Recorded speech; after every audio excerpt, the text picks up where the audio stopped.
So, incredible stuff just happened.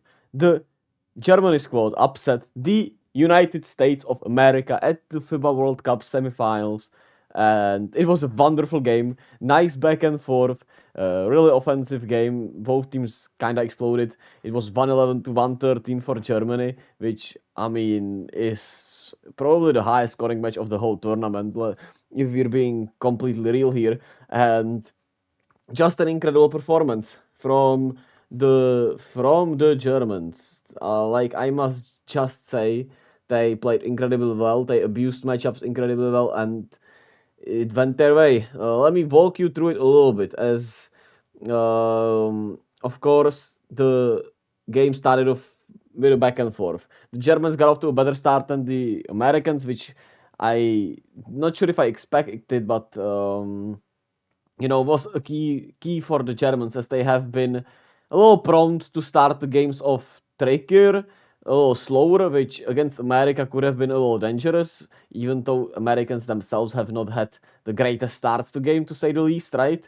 And they went up to a pretty good lead. It was just a 2-point game. Heading into the halftime, we were pretty much tied. And in the third quarter, the Germans absolutely exploded, and they took a 10-point lead. They were just playing much better than the Americans. They were shooting better, they were defending much better, they were abusing matchups better.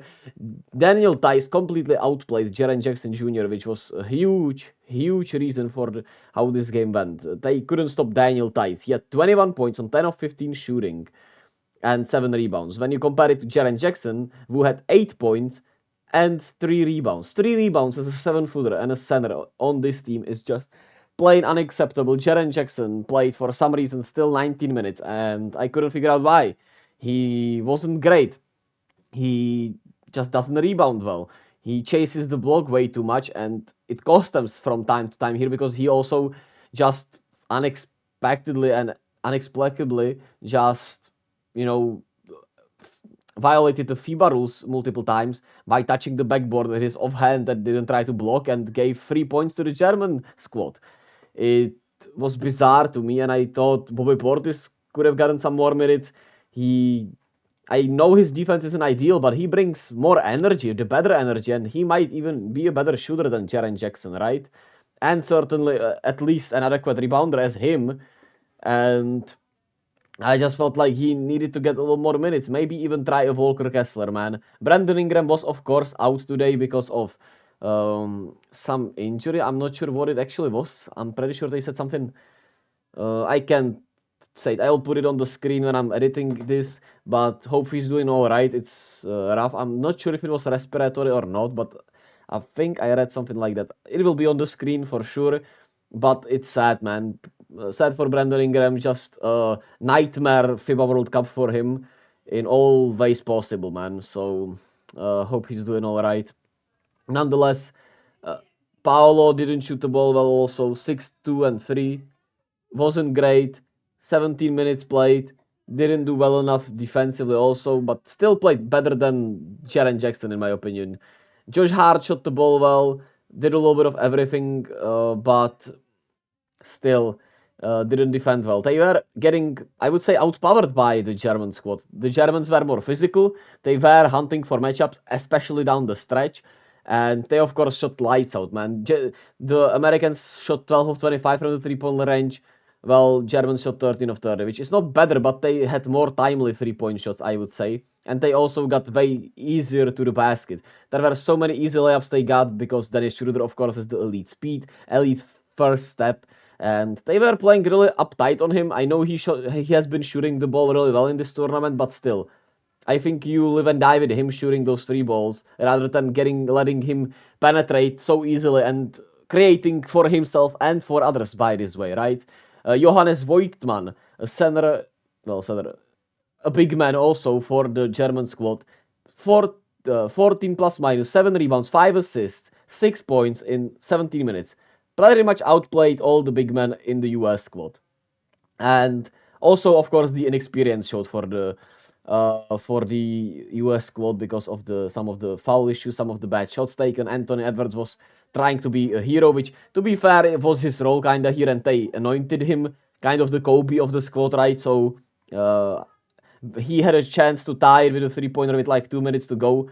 And we all know he was going to pull up from the 3-point line there. And he did. And he didn't make it. Tough bounce. Could have been in, of course. If he made it, nobody would complain. Maybe they would have won. But we don't live in the world of what ifs. Nonetheless, Dennis Schroeder finished the game off by hunting Austin Reeves on the defensive end, which was a trade-off for Austin Reeves' great offensive night. He had 21 points. He was really good offensively. Couldn't make the 3-pointer to make this a 1-point game with 5 to 4 seconds to go, but he was making, a lot of things and doing a lot of great things offensively throughout the whole night. But Dennis Schroeder was hunting him on defense. They were giving up the switch. He always got Austin Reeves, and that led to them collapsing. For example, those Jaren Jackson goaltends, those Jaren Jackson over helps, and it led to Dennis Schroeder getting whatever he wanted, either at the rim or getting some assists out to his guys. He had 9 assists, 0 turnovers. Really great playmaking game from Dennis Schroeder, man. +7 on the night, and he hit that incredible midi over him. And not an unsung hero, but the sniper of the squad, Andreas Obst, 4 of 8 from the 3-point line, 6 of 11, made Tyrese Haliburton fall, also had 6 assists, 24 points on the night, got to the free throw line 9 times. They just didn't cover him at all, man. It felt like they weren't ready for his matchup, and Andreas Obst absolutely dominated the Americans. Truly incredible performance from him, 24 points, just incredible shots, and he made the biggest 3-pointer of the night and gave Germany a 4-point lead in the fourth quarter with those like minute and a half left or something like that. It was incredible stuff. Let me just show you here. I think it's gonna be somewhere here. Where did he make it? Oh yeah, here it is. 3-point lead with 1:114 left.